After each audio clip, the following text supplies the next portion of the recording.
തിളക്കം നോക്കിക്കേ. Hi hello, എല്ലാ കൂട്ടുകാർക്കും പുതിയൊരു വീഡിയോയിലേക്ക് സ്വാഗതം. ഇന്ന് നമ്മുടെ ദുബൈയിലെ വിശേഷങ്ങൾ ബാക്കി അറിയണ്ടേ? നമ്മൾ ഇന്ന് പോകുന്നത് ഷാർജ അക്വേറിയം കാണാനാണ്. പോകുന്ന വഴിക്ക് ഒരു വലിയ ബിൽഡിംഗ് പണിയുന്നതൊക്കെ കണ്ട് അപ്പൊ ഒന്ന് കാണിച്ചേക്കാന്ന് വെച്ച്. എന്ത് വലിയ ബിൽഡിംഗ് ആണല്ലേ, എത്ര മനോഹരമായിട്ടാണ് അതൊക്കെ പണിയുന്നത്. ഇനി നമുക്ക് കുറച്ച് കിളിക്കൊഞ്ചൽ നാദം കേൾക്കാം.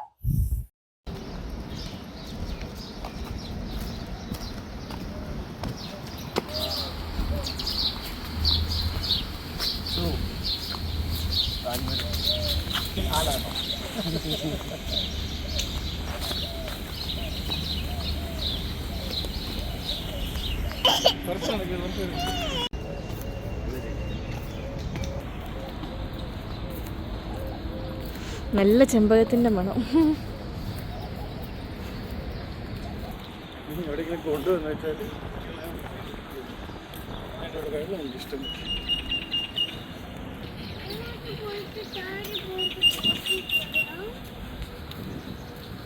അങ്ങനെ മനോഹരമായ പാതകളിലൂടെ നമ്മൾ ഷാർജ അക്വേറിയം, അതായത് മാരിടൈം മ്യൂസിയത്തിൽ എത്തിയിട്ടുണ്ട്. ഇനി നമുക്ക് ഇവിടുത്തെ കുറേ കാഴ്ചകൾ കാണാം.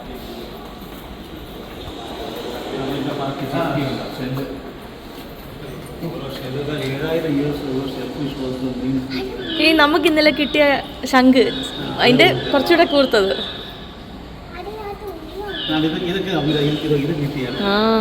യെസ് അത് അതെ അത്.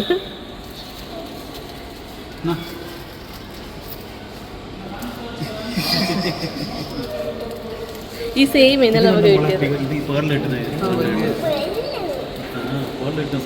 അത് പേളുണ്ടാവുമല്ലോ.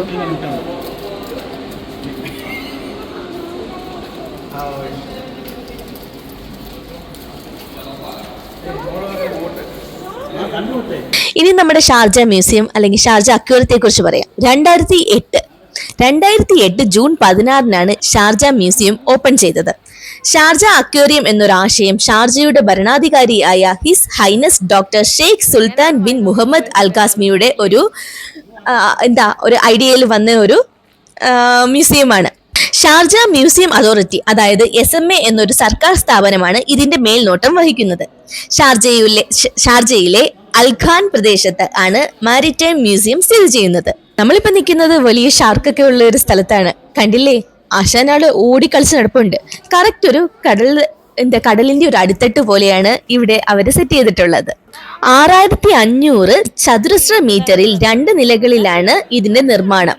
ഏകദേശം 18 ലക്ഷം ലിറ്റർ വെള്ളം ശേഷിയുള്ള 20-21 വലിയ ടാങ്കുകളിലാണ് ഈ മത്സ്യങ്ങളെ നിക്ഷേപിച്ചിരിക്കുന്നത്. ഇതുമാത്രമല്ല, 150 മുതൽ 250 തരം സ്പീഷീസിലുള്ള മത്സ്യങ്ങളെ ഇവിടെ നമുക്ക് കാണാൻ കഴിയും.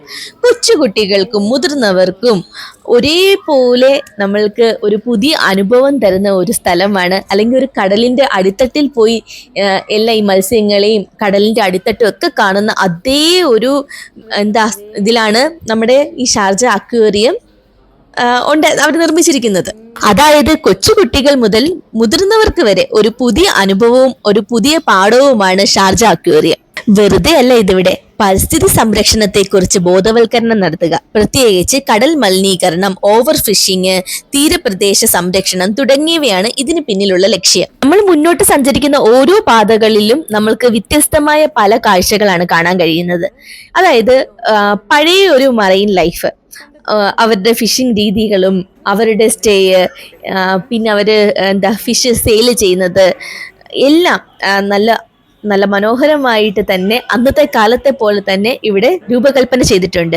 കണ്ടില്ലേ, പഴയ ഒരു ഫിഷ് ഇമ്പോർട്ട് ചെയ്യുന്ന ഒരു ഷോപ്പാണ്.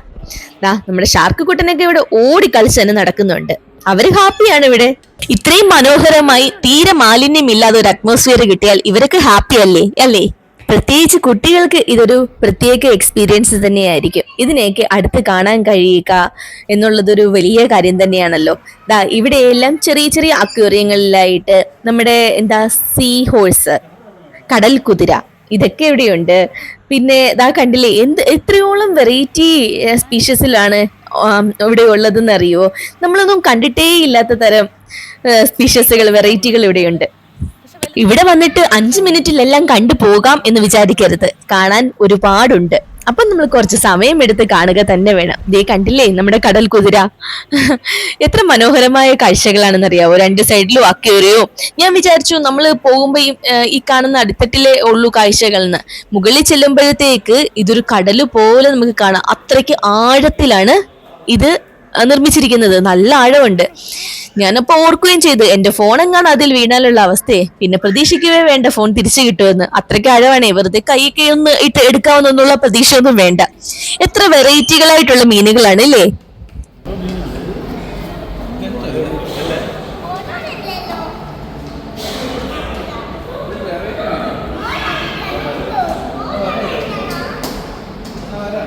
ഇത് വൈറ്റും ബ്ലാക്കും ഒക്കെ മിക്സ് ആടാ. White black mix.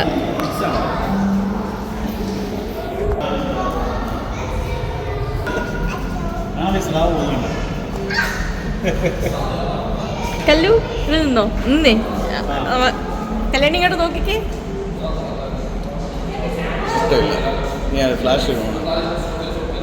കല്യാണി ഇങ്ങോട്ട് നോക്ക്.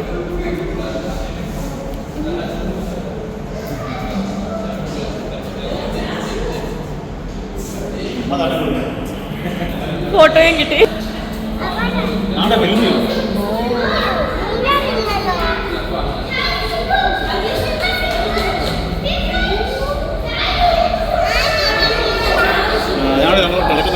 അയ്യോ ഇതിപ്പോഴാ കണ്ടത്. ഇതെന്താ റെസ്റ്റ് എടുക്കുവാണോ? റെസ്റ്റ് എടുക്കുവോ?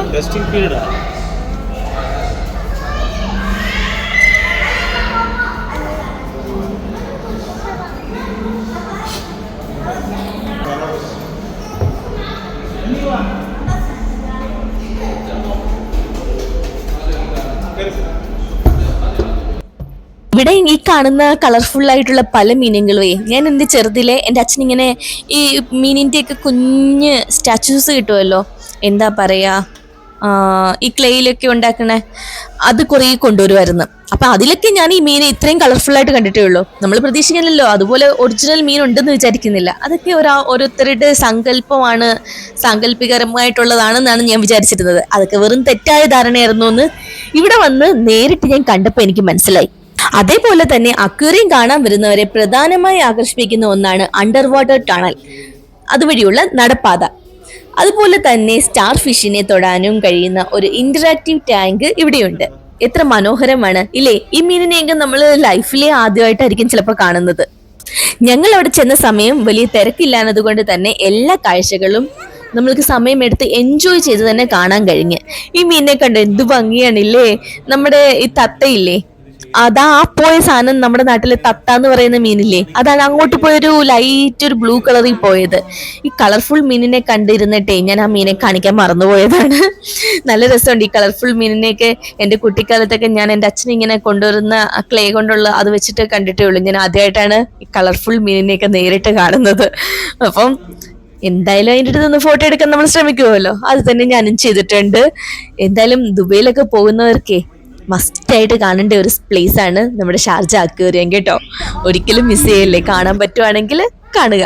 അത്രയ്ക്ക് പ്രത്യേകിച്ച് കുട്ടികളെയൊക്കെ കൊണ്ടുപോവാണെങ്കിൽ ഒരു പ്രത്യേക അനുഭവം തന്നെയായിരിക്കും.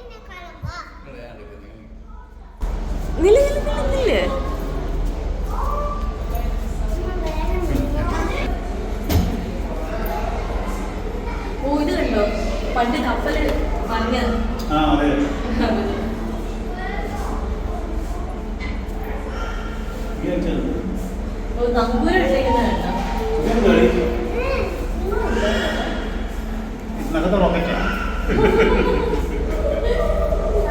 എത്ര മനോഹരമായിട്ടാണ് എല്ലാം സെറ്റ് ചെയ്തേക്കുന്നത്. നിങ്ങൾ കണ്ടില്ലേ, ഒരു പണ്ട് നടന്ന ഒരു കപ്പൽ അപകടത്തില് താഴേക്ക് പോയ ഒരു കപ്പലിന്റെ അവശിഷ്ടവും അതിന്റെ നങ്കൂരവും ഒക്കെ ആയിട്ട്.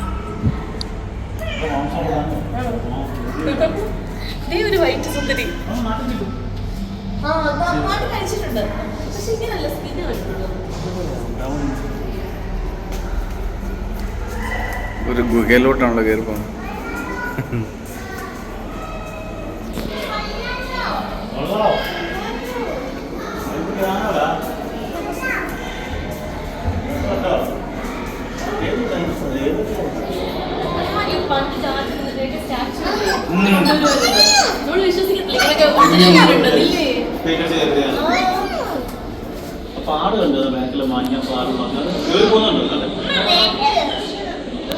ഇതൊക്കെ നമ്മുടെ വീട്ടിലിരിപ്പുണ്ട് ഈ മീൻ്റെ ഒക്കെ സ്ട്രെച്ച് ഈ ബ്രൗൺ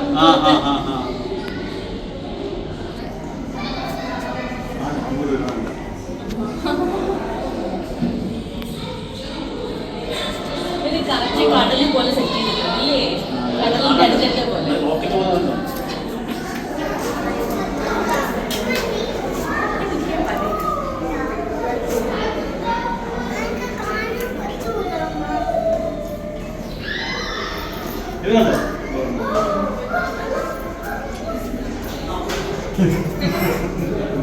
ഇത്രയൊക്കെ കണ്ടാ പോരാലോ, ഇനി നമുക്കൊരു പ്രധാന വില്ലനെ തന്നെ കാണാം.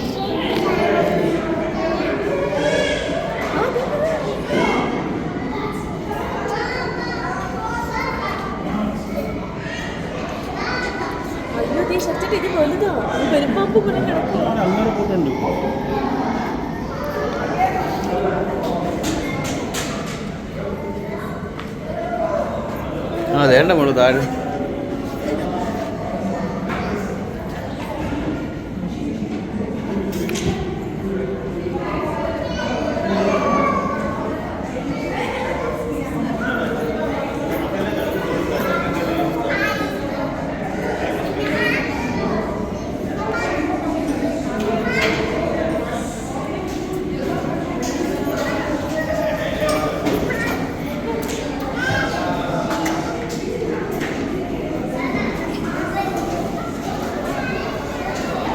അടുത്ത വിശേഷങ്ങളും വിവരങ്ങളും എത്ര പറഞ്ഞാലും തീരില്ലെന്നേ.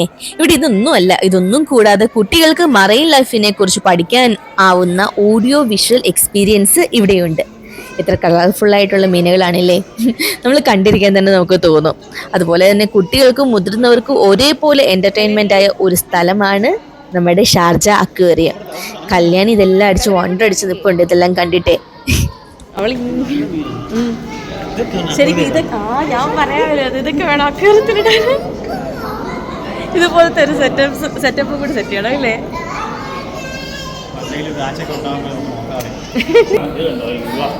അടിപൊളി. എനിക്ക് വേണ്ട ഈ വര ഉള്ളത് ഇതല്ല വേണ്ട ആപ്പൊന്ന് കണ്ടോ, അത് ഇഷ്ടപ്പെട്ട്. ബ്ലാക്ക് ആൻഡ് വൈറ്റ് ഇത് കടയിലൊക്കെ കണ്ടിട്ടില്ലേ? അത് കൊള്ളാം, നല്ല രസമുണ്ട് കളർ.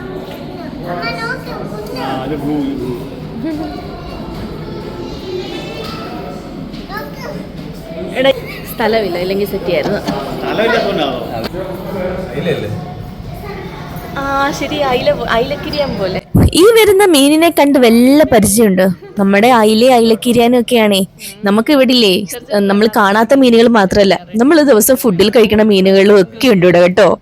ഞങ്ങൾ പറയായിരുന്നു നമുക്ക് നാട്ടിൽ ഇതുപോലെ ഒരു അക്വേറിയൊക്കെ ഇതുപോലെ സെറ്റ് ചെയ്ത് വീട്ടിൽ വെക്കായിരുന്നു, എന്നിട്ട് ആ കളർഫുള്ളായിട്ടുള്ള മീനുകളെയൊക്കെ പിടിച്ചിട്ടായിരുന്നു അത്. അപ്പം നമ്മൾ പറഞ്ഞു സ്ഥലമില്ല അതുകൊണ്ടാണെന്ന് പറഞ്ഞപ്പോൾ ചേട്ടൻ പറഞ്ഞു സ്ഥലമില്ലല്ലേ അതുകൊണ്ടായില്ലേ കാശ്. ഇത് നമ്മൾ ചെയ്യണമെങ്കിൽ എത്ര രൂപയാകുമില്ലേ? വീട്ടിലൊക്കെ ഇതുപോലെ ഒരു വലിയ അക്വേറിയൊക്കെ സെറ്റ് ചെയ്യണമെങ്കിൽ ഇതുപോലല്ല, ചെറിയ തോതിലാണെങ്കിൽ പോലും ഒരു അക്വേറിയം സെറ്റ് ചെയ്യാൻ നല്ല എമൗണ്ട് ആകും. കല്യാണിക്ക് ഞങ്ങൾക്ക് ഇതൊരു പുതിയ അനുഭവമായിരുന്നു. കടലിന് അടിത്തട്ടിലൂടെ ഒന്ന് സഞ്ചരിച്ച പോലെ ഒരു ഫീൽ ആയിരുന്നു. ഇത്രയും മനോഹരമായിട്ട് ഒരു അക്വേറിയം വേറെ കാണാനേ കഴിയില്ല. നമ്മൾ മുകളിലത്തെ ഫ്ലോറിലേക്കാണ് പോകുന്നത്. ലിഫ്റ്റിൽ കയറി എത്തിയിട്ടുണ്ട് ഫ്ലോർ. ഇനി ഇവിടുന്ന് നമ്മൾ കാണുന്ന കാഴ്ചകൾ ഫുള്ള് മുകളിൽ നിന്ന് അടിത്തട്ടിലേക്കുള്ള കാഴ്ചകളാണ്. ഇവിടുത്തെ കാഴ്ചകളിൽ ഞാൻ പറഞ്ഞതുപോലെ തന്നെ താഴേക്കുള്ള ഒരു വ്യൂ ആണ്. അതായത് മുകളിൽ വെള്ളമുണ്ട്, താഴോട്ട് ഉള്ള ആഴം കൃത്യമായിട്ട് നമുക്ക് ഇവിടെ നിന്ന് അറിയാൻ പറ്റും. ഇതിനെ കണ്ടോ, ഒരു എന്താ പറയേണ്ട, ഒരു ഡ്രാഗൺ ഫിഷ് പോലെ ഇല്ലേ, നമ്മുടെ പറയുന്ന മുള്ളംപന്നി അതുപോലെ ഇല്ലേ അതിനെ കാണാന്.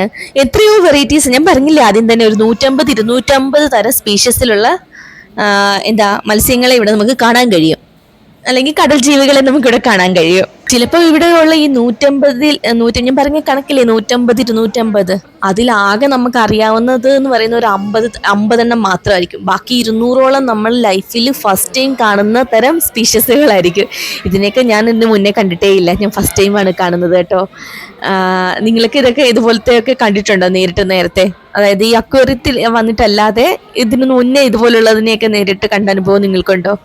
എനിക്കില്ല കേട്ടോ, ഞാൻ ഫസ്റ്റ് ടൈമാണ് ഇതിനെയൊക്കെ കാണുന്നത്. ഞാൻ പറഞ്ഞതുപോലെ നമ്മൾ ഇതിനകത്ത് കണ്ട ഷാർക്ക്, പിന്നെന്താ മറ്റേ അയിലക്കിരിയൻ, മറ്റേ എന്താ കിളിമീൻ എന്നൊക്കെ ഞങ്ങളുടെ നാട്ടിൽ പറയേ, അതുപോലത്തെ ഉണ്ണിമേരി, ശേരി, ഇതേപോലത്തെ മീൻ, തത്ത, ഇതിനെയൊക്കെയാണ് ഞാൻ ലൈഫിലാകെ കണ്ടിട്ടുള്ള മീനുകൾ എന്ന് പറയാൻ, അതായത് കടൽ മീനുകളിൽ.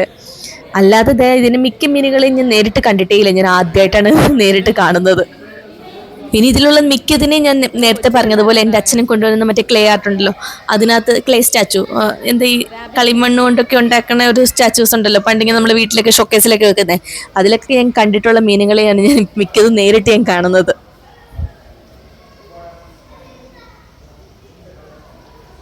പിന്നെ ഞാൻ മുന്നേ പറഞ്ഞതുപോലെ തന്നെ ഈ ഫ്ലോറിലാണ് നമ്മൾ സ്റ്റാർ ഫിഷിനെയൊക്കെ ഒന്ന് തൊട്ട് നോക്കാനൊക്കെ പറ്റുന്ന ഒരു ഇന്ററാക്റ്റീവ് ടാങ്ക്. ഞാൻ പറഞ്ഞത് ഇതാണ് ഇന്ററാക്റ്റീവ് ടാങ്ക്. ഇതിനെയൊക്കെ നമുക്കൊന്ന് തൊട്ട് നോക്കാനൊക്കെ പറ്റും. ഇതിനകത്ത് സ്റ്റാർ ഫിഷ് ഉണ്ട്, മറ്റേത് തെരണ്ടി എന്നൊക്കെ പറയില്ലേ അത്, അങ്ങനെ കുറേ ഉണ്ട്. ഇതാ ഞാൻ പറഞ്ഞില്ലേ സ്റ്റാർ ഫിഷ്, ഇതിന് സ്റ്റാർ ഫിഷ് എന്ന് തന്നെയല്ലേ പറയുക, ഇതിന് വേറെ എന്തോ പേരുണ്ടെന്ന് തോന്നുന്നു, അതെനിക്കറിയില്ല. നമുക്ക് ഇതിനെയൊക്കെ തൊട്ട് നോക്കാൻ പറ്റും. എന്നിട്ട് നമ്മുടെ കൈ കഴുകാനുള്ള ഒരു കുഞ്ഞു വാഷ് ബേസിനൊക്കെ അവിടെ സെറ്റ് ചെയ്തിട്ടുണ്ട്. ഞാൻ പറഞ്ഞതുപോലെ ഇവിടെ ഒരു 150-250 സ്പീഷ്യസുകളുണ്ട് ഇവിടെ. ഇതിനെ ആർക്കെങ്കിലും പരിചയമുണ്ടോ എന്ന് ഒന്ന് കമൻറ്റ് ചെയ്തോ കേട്ടോ. ഞാൻ പറഞ്ഞതുപോലെ ഇവിടെ നമുക്ക് കാണാൻ കഴിയുന്നത് നമുക്ക് പരിചയമില്ലാത്ത മീനുകൾ മാത്രമല്ല, നമുക്ക് പരിചയമുള്ളതും അതായത് നമ്മൾ കഴിക്കുന്നതുമായ അയില, ചൂര, അയിലക്കിരിയാന്, കൊഞ്ച്, ഇതുപോലെയുള്ള തെരണ്ടി, അതുപോലെയുള്ള മീനുകളും ഇവിടെ നമുക്ക് കാണാൻ കഴിയും. അതാകുമ്പോൾ നമുക്ക് കൂടുതൽ എക്സ്പീരിയൻസ് ചെയ്യാൻ പറ്റും. ഇതാ ഈ മീനുകൾ നമ്മൾ കഴിച്ചിട്ടുണ്ട്, നമ്മൾ കാണുന്നുണ്ട് എന്നൊക്കെ പറയാൻ പറ്റില്ലേ, അങ്ങനെ നമുക്ക് എക്സ്പീരിയൻസ് ചെയ്യാൻ പറ്റും. കല്യാണിക്ക് സ്റ്റാർ ഫിഷിനെ തൊടണമെന്ന് പറഞ്ഞിട്ട് കല്യാണിക്ക് ഭയങ്കര പേടി തൊടാൻ. പക്ഷെ ഒരുപാട് പേര് വന്ന് തൊട്ടൊക്കെ നോക്കുന്നുണ്ട് കേട്ടോ, ഞാൻ തൊട്ട് നോക്കിയൊന്നുമില്ല. അപ്പൊ കല്യാണിക്ക് തൊടണമെന്ന് പറഞ്ഞു. ഞാനപ്പോൾ പറഞ്ഞു പപ്പ വരട്ടെ, എനിക്കങ്ങോട്ട് കുറച്ച് ഗ്യാപ്പുണ്ട്, അങ്ങോട്ട് എത്തി അവളെ തൊടിയിക്കാൻ കുറച്ച് പേടിയായിരുന്നു. പക്ഷെ ഇതിനകത്ത് ആഴമൊന്നുമില്ല കേട്ടോ, എനിക്ക് തോന്നുന്നു ഒരടി വെള്ളം പോലും ഇതിനകത്തില്ല, അത്രയ്ക്ക് ചെറിയ വെള്ളം. അതായത് ഇതിനകത്തുള്ള ഫിഷുകൾ കണ്ടില്ലേ, അടുത്തിട്ടിൽ ഇങ്ങനെ കിടക്കണ സ്റ്റാർ ഫിഷും തെരണ്ടിയും പിന്നെ മറ്റേ നത്തോലി മീനും ഒക്കെയാ. മനു വന്നൊന്ന് തൊട്ട് നോക്കി, കല്യാണി കരങ്ങി ഓടുകയും ചെയ്ത്. വീണ് കഴിഞ്ഞാൽ എല്ലാം കൂടെ പഠിച്ചത്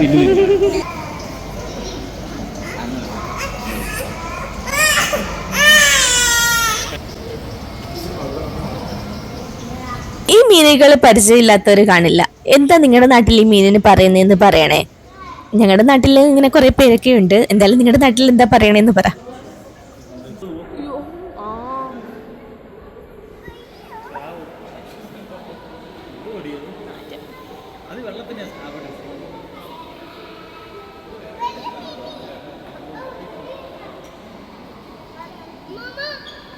എന്നെ കണ്ടിട്ട് ആരും തെറ്റിദ്ധരിക്കേണ്ടത് ചെറിയ വെള്ളമേ ഉള്ളൂ, നമ്മളൊന്ന് ഇറങ്ങിയാലൊന്ന് മുട്ട് നനയാനേ ഉള്ളൂ എന്നൊന്നും തെറ്റിദ്ധരിക്കേണ്ട കേട്ടോ. നല്ല ആഴമാണ്, ഒന്ന് വീണാല് പിന്നെ തിരിച്ചു കയറാൻ പറ്റില്ല, അത്രയ്ക്ക് ആഴമുണ്ട് ഇതില്.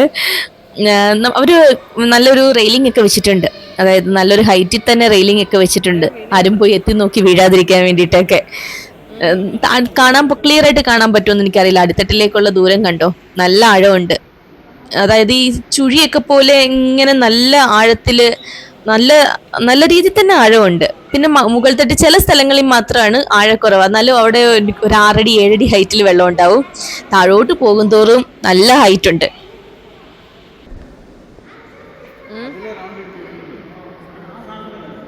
ഇവിടെ ഞാൻ വീഡിയോ എടുക്കുമ്പോൾ ഓരോ പ്രാവശ്യം എൻ്റെ ചേട്ടൻ പറയാറുണ്ട്, നിന്റെ ഫോൺ താഴെ പോകാതെ നോക്കിക്കോ, ഫോൺ താഴെ പോകരുത് എന്നിങ്ങനെ ഇടയ്ക്കിടയ്ക്ക് ചേട്ടൻ പറയാറുണ്ടായിരുന്നു. സത്യം കേട്ടോ, ഫോൺ പോയാൽ പിന്നെ നോക്കുകയേ വേണ്ട, ഒന്ന് കൈയിട്ടെടുക്കാൻ പോലും പറ്റില്ല. ഇനിയിപ്പോൾ ഒന്ന് ഇറങ്ങിയെടുക്കാൻ വിചാരിച്ചാൽ പോലും പറ്റില്ല. കാരണം ഒരു 5 ആള് ഇറങ്ങിയാൽ പോലും എന്താ പറയുക, എടുക്കാൻ പറ്റാത്തത്ര ആഴമുണ്ട്. നല്ല നല്ല താഴ്ചയുണ്ട് താഴോട്ട്. നമ്മൾ ഈ താഴ്ചയിലുള്ള ഭാഗമാണ് മറ്റേ ഗ്ലാസ് ഇട്ട് നമ്മൾ താഴത്തെ ഫ്ലോറിൽ കണ്ടത്. ഇപ്പൊ മുകളിൽ വന്നപ്പോൾ അതാ നിങ്ങൾക്ക് കാണാൻ പറ്റുന്നില്ലേ എന്തോരം ആഴമാണ്. നമ്മൾ കണ്ട മറ്റേ കപ്പലിന്റെ വേസ്റ്റ് അത് അവിടെയാണ് എത്തിയിരുന്നത്.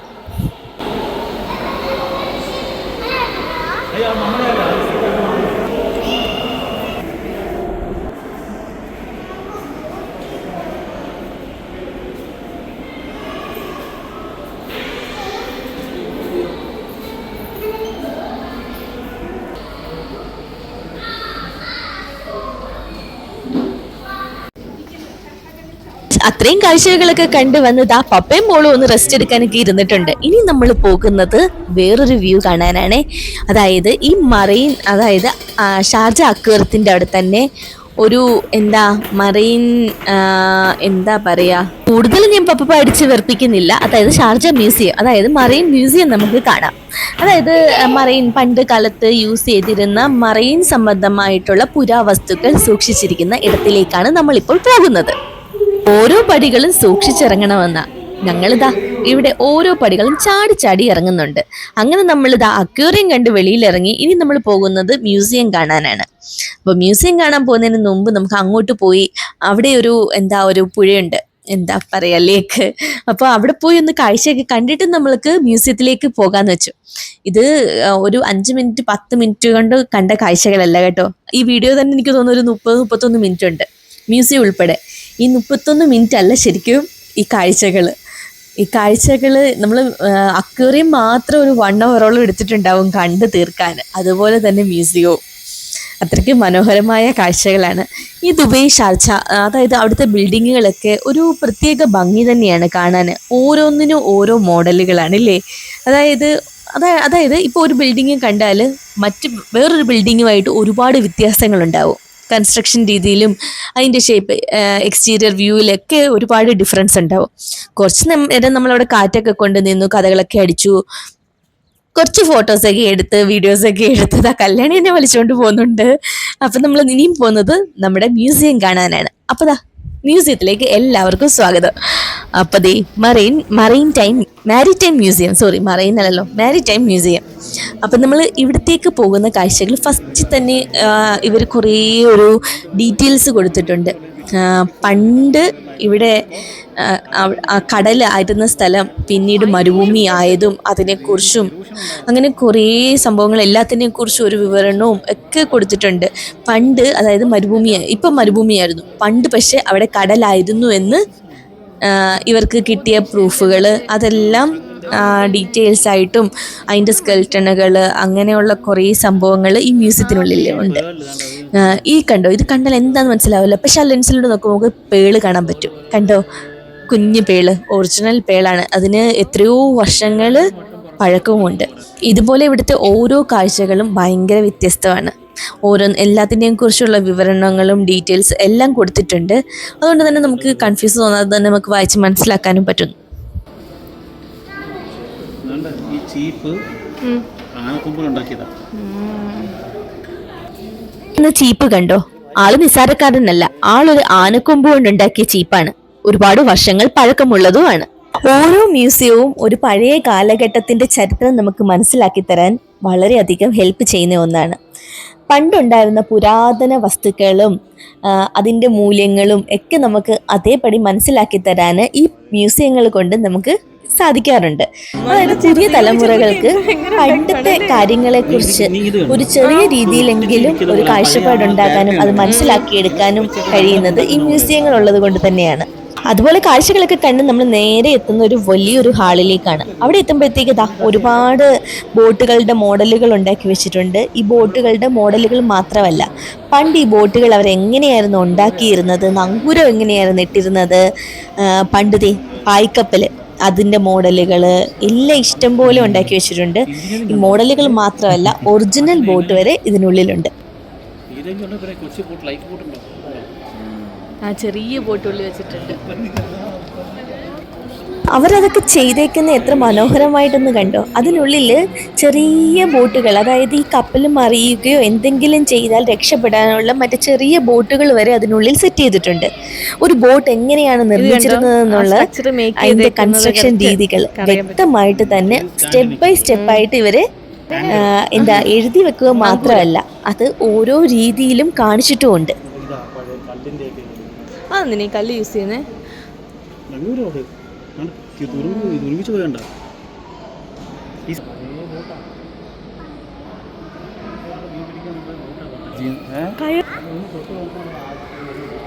ഒന്ന് തൊടാൻ പറ്റില്ല, കാരണം നമ്മളൊക്കെ ജനിക്കുന്നതിന് വർഷങ്ങൾക്ക് മുമ്പ്. ബോട്ടൊരു നിസ്സാരക്കാരനല്ല, പണ്ട് വർഷങ്ങൾക്ക് മുമ്പ് ഉണ്ടായിരുന്ന ഒരു ബോട്ട് അവര് അതിനകത്തുള്ള ചെറിയ ചെറിയ പോരായ്മകളൊക്കെ മാറ്റി കാത്തു സൂക്ഷിച്ചിരിക്കുന്നതാണ്.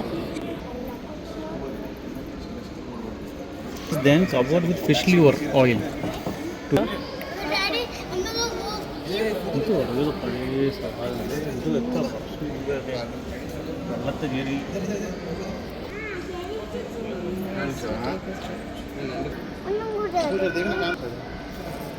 ഇത് इसको क्या बोलते हैं?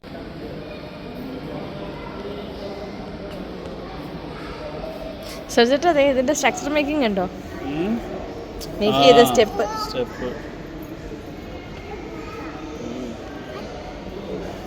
ഞാൻ ഈ മാവ് നിന്നെ കാണിക്കുന്നു പറഞ്ഞു ചോദിച്ചെന്തോ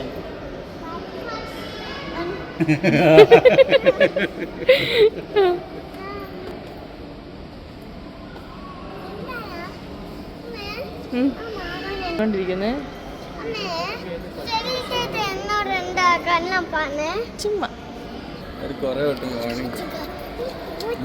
കല്യാണി വലിയ കാര്യത്തില് മാമനോട് പോയി വാട്ട് ആർ യു ഡൂയിങ് എന്ന് ചോദിക്കാൻ പോയതാണ്. അവിടെ ചെന്നപ്പോഴാണ് മനസ്സിലായത് അതൊരു സ്റ്റാച്ചു ആണെന്ന്. ഇത് മറ്റേ പനയുടെ എന്താ എന്താ പറയുന്നത്? Simple ship. ഷാഷ ഈസ്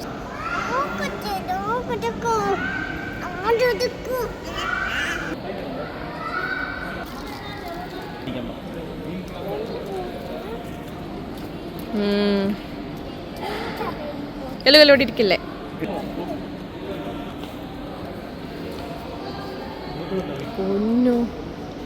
ഇവനൊരു ചെറിയ ബോട്ടല്ല, വലിയൊരു ബോട്ടാണ്. എൻ്റെ ക്യാമറയിൽ കൊള്ളുന്നില്ലായിരുന്നു, അത്രയ്ക്ക് വലിപ്പം ഉണ്ടായിരുന്ന ആൾക്ക് പണ്ടത്തെ ഒരു പായ്ക്കപ്പലായിരുന്നു എന്നാണ് എനിക്ക് മനസ്സിലായത്.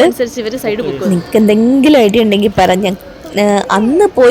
അന്നിങ്ങനെ നോട്ട് ചെയ്ത് വെച്ചിട്ടുണ്ടായിരുന്നു, പക്ഷെ ഞാൻ പിന്നീട് മറന്നുപോയി ഇതിനെ കുറിച്ചുള്ള ഡീറ്റെയിൽസ്.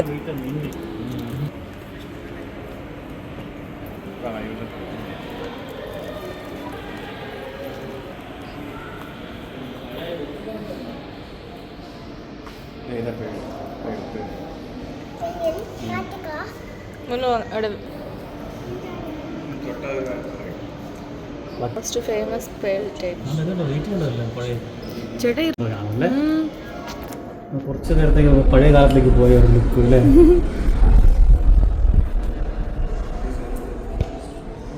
ശരിക്കും ഇന്നത്തെ കാലത്ത് ഇതൊക്കെ കാണാൻ എന്തൊരു തിളക്കമാണ്, നോക്കിക്കേ. ഇത് പണ്ടത്തെ ഒറിജിനൽ പേളാണ്. കുഞ്ഞു കുഞ്ഞു ഭയങ്കരമായിട്ട് കുഞ്ഞു കുഞ്ഞു പേളാണ്, പക്ഷെ അതിന്റെ തിളക്കം കണ്ടോ, എത്ര മനോഹരമാണ്. പഴയ ലിപികളൊക്കെ എഴുതി വെച്ചിട്ട് സമ്മതിക്കണം. മലയാളം ഇതെനിക്ക് തോന്നുന്നു ഇപ്പൊ ആ നൂലൊക്കെ കണ്ടോ പുതിയത് ജസ്റ്റ് മേക്ക് ചെയ്ത്. ആ അതെ അതെ, ഷെല്ല് കണ്ട മുത്തേ നമ്മൾ ഇന്നലെ കണ്ട് പേള് കിട്ടുന്ന ഷെല്ല്. 5 ഇപ്പോഴത്തെ fingers from rocks and sea arches. എന്തൊക്കെയായിരുന്നു ശരി. എന്താ ദിശ അറിയുന്നത്? ഈസ്റ്റ് വെസ്റ്റ് ടൈം ദിശ അല്ലേ? അതെ അതെ. എത്ര ഡിഗ്രിയാണ് അതുപോലെ എന്തോ സംതിങ്. അല്ല അത് എനിക്ക് തോന്നുന്നു ഈ ചലിപ്പിക്കുന്ന ഇത് എന്താ പറയുന്നതിന് ഇതിന് ഒരു പേരില്ലായിരുന്നോ? ദിശ അറിയുന്നതിന് ദിശ എന്താ വടക്ക് നോക്കി എന്തോ മറ്റേ ദുർബിൻ കണ്ടോ പഴയ മറ്റേത് ദൂരെ നോക്കുന്നു.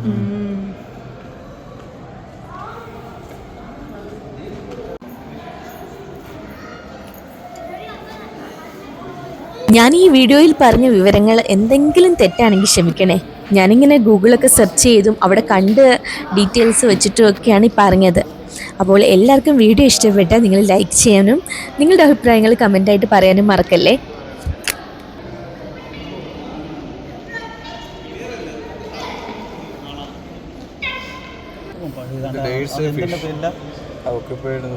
ഡ്രസ്സ് കണ്ടോ, അങ്ങോട്ട് കൊടുത്ത് ഇങ്ങോട്ട് വാട്ടർ സിസ്റ്റം അല്ലായിരുന്നു. പഴയ മാല കണ്ടോ? അതെ, ഷാർജ വിയോ ബോക്സ് നമ്പർ 89 ഉണ്ടോ? വിയോ ബോക്സ് 89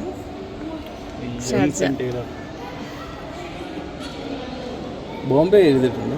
ബോംബെ റെസ്റ്റോറൻറ്റ് പഴയ അല്ലേ?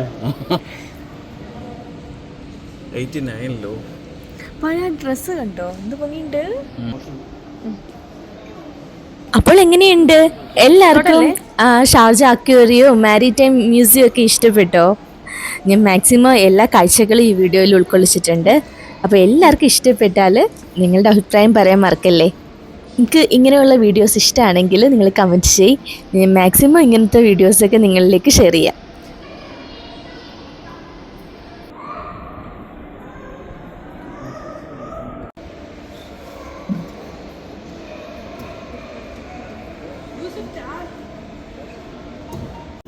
ratings.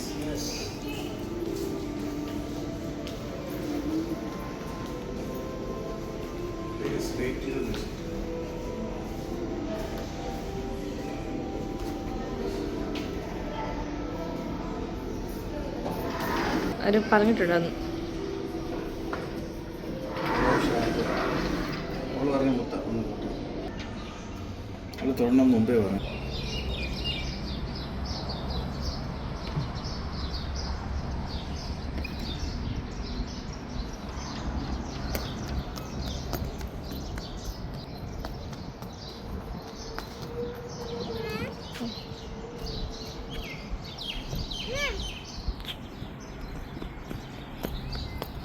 നീ അവിടെ നിൽക്കേ, ഇവിടെ നിൽക്കേ കല്യാണി. അടുത്ത വീഡിയോ ആയിട്ട് വേഗം തന്നെ കാണാം. അപ്പോൾ ശരി, ഓക്കെ, ബൈ.